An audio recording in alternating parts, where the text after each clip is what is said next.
Amén Radio presenta especial de reflexiones para empezar bien el año.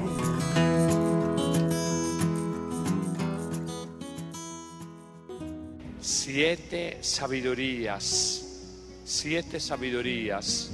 para tener una buena comunicación.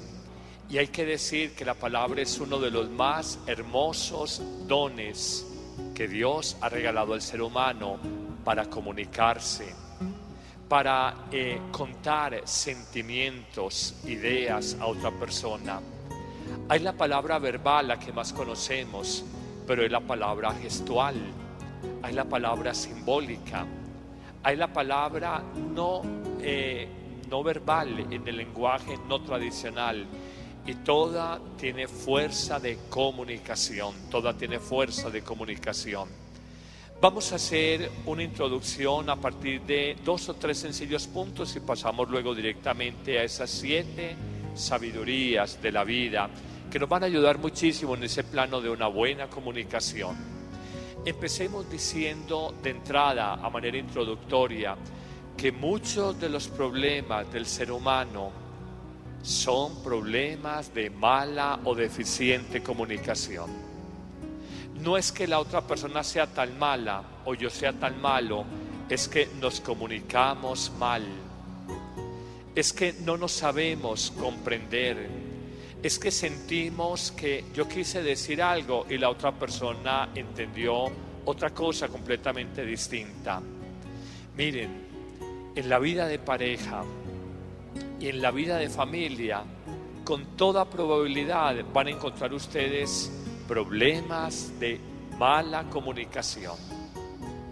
Miren, a veces un problema lo dejamos crecer y era una bobada, era un problema chiquito y se volvió un problema grande porque fue un problema mal manejado, era un problema de forma, de pronto de comunicación incompleta o mala comunicación, y lo dejamos crecer. Que ella me busque. Y ella dice, ¿yo por qué lo voy a buscar? No, que él me busque. Que ella me diga si quiere que estemos juntos. No, que él me diga. Que ella me manifieste si en verdad quiere que salgamos el fin de semana y no me quedo en la casa. No, que él tenga la iniciativa. Que me vuelva a decir ya un piropo, no le voy a mendigar piropo, no, que a él le nazca decirme un piropo, una palabra bonita. Es simplemente un problema chiquito de mala comunicación que lo dejamos crecer y se volvió ya no un problema de forma, sino un problema de fondo, un problema grande. La verdad es esa, no nos damos cuenta. Hoy con ustedes, reconociendo que la palabra es uno de los dones más bellos que Dios ha dado al ser humano para hablar, para expresar la vida, los sentimientos. Yo quisiera con ustedes compartir estas 7 sencillas sabidurías para que tengamos buenas palabras, buen lenguaje, buena comunicación. Sin más preámbulos, digamos una primera sabiduría de vida. Cuidemos lo que hablamos, Las palabras, descubrimos todos, dan vida, edifican. Y las palabras inoportunas, dolorosas, con rabia, asesinan, matan el amor, distancian, destruyen, como un mazo va destruyendo una pared a la fuerza de un oficial o un albañil, un oficial de construcción. Las palabras dan vida y las palabras matan. La palabra hay que cuidarla. La palabra edifica, da vida, enamora, construye, sostiene una persona, la fortalece, la estimula. Y las palabras matan. Usted es un inútil, usted es un bueno para nada, usted como hombre es un fracaso, usted como mujer no me llega a los talones. Palabras que uno nunca debió haber pronunciado. Hay algo muy especial de la psicología humana, y yo no sé, yo digo que es como de la condición humana. Cuando uno le dice una palabra bonita, uno hasta la recuerda un buen número de años, pero cuando le dice una palabra bien dolorosa, no la recuerda un buen número de años, la recuerda toda la vida. Qué memoria la que tenemos para las ofensas. No tenemos tan buena memoria para los piropos, la alabanza, el detalle. Es que vos me dijiste que yo era mujer para vos. Y ay, vos no me has dicho caricatura de hombre. Y enseguida dice, pero ve, yo te he dicho muchas palabras bonitas. Ah, ya de esas no me acuerdo. Nos acordamos muy fácilmente de las ofensas. Por eso una primera sabiduría, una primera regla de oro es: cuidemos la palabra. Cuidar la palabra es: uno en la vida no hable con cabeza caliente. Ustedes saben que la sangre del organismo tiene un nivel de temperatura, y cuando uno la sangre se le sube a la cabeza, uno se pone congestionado, colorado, se le brotan las venas y parece la familia de los Simpson, como ojibrotado. Parece unos Simpson, ya no parece Jaramillo, Restrepo, Velázquez, García, sino que parece Simpson. Uno es ojibrotado. Uno no puede dejar que la cabeza se le caliente, que la sangre se atropelle mucho en el cerebro, porque cuando uno está como con esa rabiecita, con esa cosa, uno inclusive diciendo palabras es como una ametralladora, y no es como una pistola sino ta. Y uno, hasta de lo atropellado que dice las cosas, como que ni cae en la cuenta de lo que está diciendo. Es muy normal que uno en la vida se arrepienta de lo que dijo con cabeza caliente, con rabia. Segunda manera de cuidar la palabra en ese primer punto: conectemos el cerebro antes de hablar. Una última expresión en ese primer punto, hablando del cuidado de la palabra: no hablar demasiado, no abusar de las palabras. Mi madre, que ha sido muy refranera, también dice esta expresión: el que mucho habla, mucho yerra, mucho se equivoca. Primer puntico, primera sabiduría: cuidar la palabra, no hablar con cabeza caliente, conectar el cerebro antes de hablar, no abusar, no hablar demasiado. Segunda sabiduría de la vida en ese tema de la comunicación de pareja, comunicación de familia: háblate a ti mismo. Cuando corriges a un hijo, primero háblate a ti mismo, porque te puedo decir, ese hijo en la edad de la juventud en que uno no traga entero: mamá, papá, ¿usted de qué habla?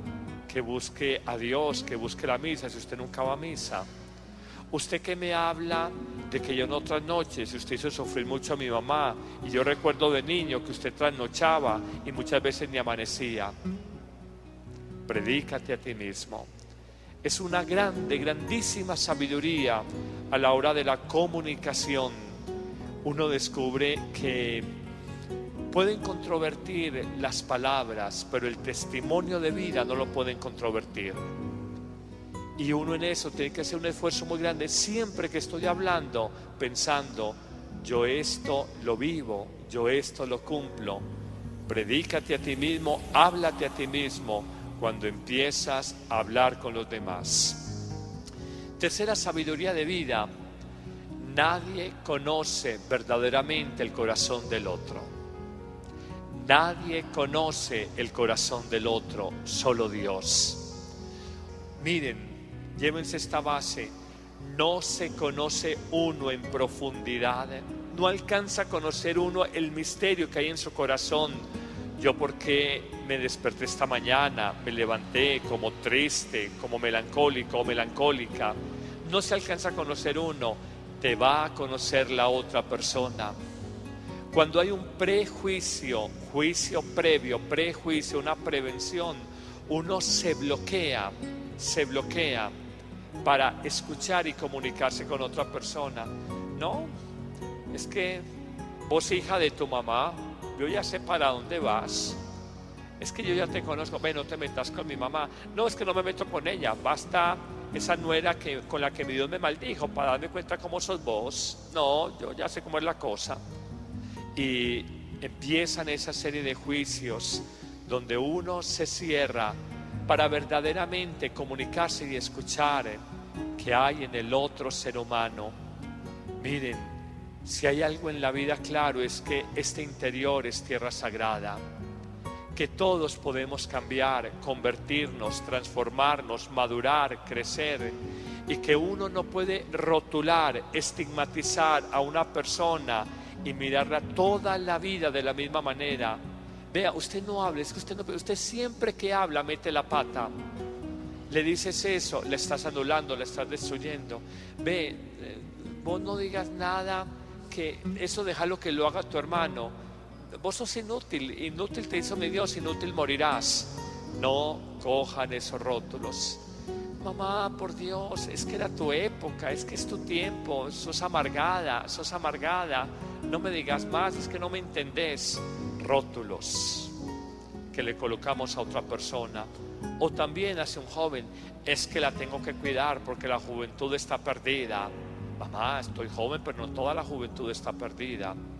Expresiones que uno ha oído toda la vida. Ay, padre, hombres, todos cortados por la misma tijera. Todos son iguales, egoístas, infieles y faltos de detalles. O a veces dice el hombre, ay padre, mujeres, ay padre, uno porque las quiere y las necesita, pero se muere uno de viejo y no termina de entenderlas. Se enroscaron toda la vida y uno no supo ni por qué. En el fondo son rótulos, prejuicios, prevenciones. No rotulemos la gente, le negamos la oportunidad de escuchar algo distinto en el otro ser humano. Cuarta sabiduría, no grites. Miren, no grites, y si lo haces, grita con tu silencio. Cuando en una pareja hay una discusión, cuando se mete uno de los hijos en la adolescencia, usted no meta con mi mamá, usted no meta con mi papá, es que usted es injusto, no sé qué, eso se armó la de Troya. Cuando ya hay niveles de gritos, es una voz de alarma, una alerta que se prendió para decir, aquí ya no hay comunicación, aquí ya no hay comunicación. No grites, y si gritas, hazlo con tu silencio. El silencio es un grito. Es un grito de otra manera, un grito que no lastima. ¿Por qué no gritemos? Lo diré, lo primero, porque uno se desgasta mucho cuando grita. En una discusión, lo estoy hablando en un lenguaje figurado, cuando uno, en la vida de pareja, en la vida matrimonial o de familia, uno grita, cuando hablo del desgaste, más en un lenguaje figurado, más que el desgaste de la voz, me estoy desgastando como ser humano. No grites, uno, porque te desgastas. No grites, dos, porque los gritos ensordecen y ensordecen el alma. Cuando a ti te gritan, ¿sabes lo que hace tu corazón? Hace esto: se cruza, se cierra, se blinda. A nadie le gusta que le hablen gritado. En la vida laboral, de las cosas que más se queja la gente, lo que más lastima, padre, es que el jefe me puede corregir, me molesta es el tonito, padre, es el que me molesta. Cuando es así impositivo, mandadito, taconeado, cuando es repicadito con paso doble y todo, ahí es cuando uno dice en la vida que incomoda, que fastidia. Los gritos ensordecen, los gritos desgastan, los gritos cierran el corazón. Bueno, vámonos con la quinta regla en esto de la comunicación y la buena comunicación, o quinta sabiduría. Miren, cuando uno vaya a hablar algo importante con una persona, hay que tener esta sabiduría. Primero, reflexiona cómo le vas a hablar. Segundo, busca el tiempo, busca el lugar y busca sobre todo la buena oportunidad, la oportunidad conveniente. Coloco ejemplos. Cuando tú le vas a pedir aumento a un jefe de dinero, busca la ocasión. Cuando tú vas a corregir a un hijo, busca la ocasión. Cuando tú vas a hablar con tu esposo, con tu esposa, que el matrimonio no esté bien, busca el tiempo, el lugar adecuado y la oportunidad conveniente. Sexta sabiduría, me parece muy bonita. La manera más profunda de hablar es escuchar. La manera más profunda de hablar es escuchar. Yo no me cansaré de hacer esta afirmación. Los seres humanos tenemos una dramática necesidad de ser escuchados. Uno, más allá del confesionario o la consejería, uno ve que estamos cargados y sobrecargados hasta el aturdimiento de imágenes, de tensiones, de preocupaciones, de cargas existenciales. Y cuando uno habla, libera, desahoga, hace catarsis, exorciza como toda esa carga, todo ese dolor, todo ese drama.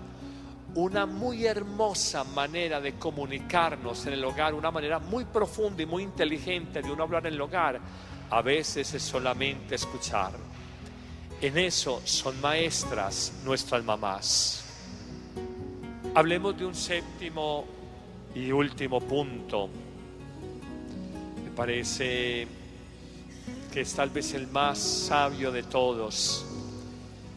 Hay un modelo universal de toda comunicación en el matrimonio y la familia, y lo da Jesucristo. Siempre que uno vaya a comunicarse y a hablar con la pareja, cuando vayas a hablar, hazte una reflexión, hazte una pregunta. ¿Cómo le hablaría Jesús a este hombre? ¿Cómo le hablaría Jesús a esta mujer? Hagan como una composición del lugar y traten de pensar eso. ¿Cómo le hablaría a esta persona? Les va a dar una iluminación, y en el fondo es uno orar. Al momento de uno tener que sobreponerse o superar una diferencia, un conflicto de carácter, de temperamento. Vuelvo a esa reflexión inicial. Muchos problemas en la vida de hogar y de pareja no son problemas graves de fondo, sino problemas de forma que se volvieron graves porque fueron mal manejados.